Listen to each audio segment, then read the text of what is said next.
আজকে মুখটা সাজতে গিয়ে খেয়ে নিল একটা ছ্যাঁকা। আস্তে আস্তে ভিডিওটা শেয়ার করছি কি হয়েছে দেখো। আজকে ছিল 14ই ফেব্রুয়ারি মানে প্রেম দিবস। ঘন্টুকে আমি ভালোবাসি, তাই জন্য আগে থেকে একটা গোলাপ নিয়ে এসেছিলাম যে ঘন্টুকে দেবো বলে। আর ঘন্টু কিন্তু আমাকে একটুও ভালোবাসে না, তাই দেখো ঘন্টু আমার কাছ থেকে শেষ পর্যন্ত কিন্তু কিছুতেই গোলাপটা নিতে চাইলো না।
কাল থেকে কিন্তু ঘন্টুকে অনেকবার ভালোবাসা দেওয়ার কথা চেষ্টা করলাম, ঘন্টু কিছুতেই ভালোবাসা নিতে চাইলো না।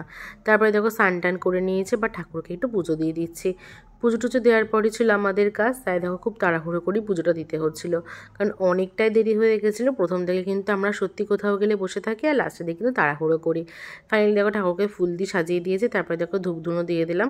তারপরে দেখো পুজোটা কিন্তু এখানেই শেষ করে দিলাম। তারপরে কিন্তু অনেক তাড়াহুড়ো ছিল, কারণ হচ্ছে 12টার মধ্যেই ছিল একটা আমাদের সাজগোজের কাজ, মানে ভাত কাপড়ের মেকআপ ছিল। তাই দেখো দিদি ওখানে লোকেশনে পৌঁছে গেছে, আর ওখানে দিদি রেডিও করে দিয়েছে, আর অনেকটা কিন্তু রেডি করা হয়ে গেছিলো, অনেকটা দেরি হয়ে গেছে। তারপরে ছিল মুখের মেকআপের কাজ, আর এই দেখো মুখটাকে বারবার করে বারণ করছিল দিদি মেশিনে একটু খুব বড় হাত দিস না, ও কিন্তু কিছুতেই কথা শুনছিল না। দেখো হাত দিয়েছে আর ছাকাও খেয়ে গেছে। তারপরে দেখো দৌড়াদৌড়ি শুরু করে দিয়েছে, বলছে আমার হাতে কোল খেতে। এই মেয়েটা কিন্তু সত্যি মনে হচ্ছে একটু আগে ছাকা গিয়েছে, তারপরে দেখো শরীরে কিন্তু সত্যি খুব গরম থাকে, ছাকা খেলে কিন্তু সত্যি হাত পুরো লাল হয়ে যায়, হাতের চামড়া উঠে যায়। তারপরে ছিল আমাদের আরেকটা জায়গায় মেকআপের কাজ, সেখানে কিন্তু যাচ্ছিলাম। কোথায় কি করলাম না করলাম সেটা পরে একটা ভিডিওতে শেয়ার করবো। আজ ভিডিও কিন্তু এখানেই শেষ করে দিলাম, দেখা হবে অন্য কোনো ভিডিও। ততক্ষণ টাটা।